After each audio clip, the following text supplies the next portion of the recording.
বন্ধুরা, এই হচ্ছে আমার বাড়ির গোপাল ঠাকুর। আর আজকে এই যে গোপাল ঠাকুরের জন্য ফ্রাইড রাইস তৈরি করেছি।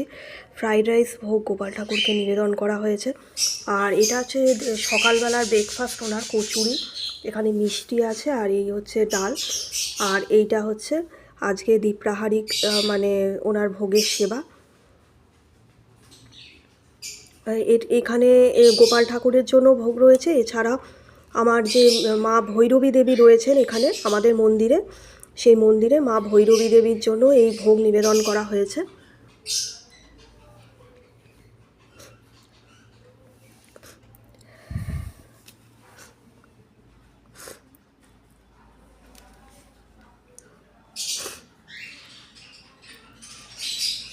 আসলে মা ভৈরবী দেবী যেহেতু এখানে গুপ্তভাবে তন্ত্রের ক্ষেত্র বিশেষে পূজিতা হন, সেই জন্য সর্বদাই ওনাকে প্রকাশ্যে আনতে পারা যায় না, সেই জন্য ওনার থানটা দেখাতে পারছি না। এই ভোগের থেকেই আবার ওনাকে আলাদা করে ভোগ প্রেরণ করা হয়েছে, আর বাকিটা ওনাকে দেওয়া হয়েছে।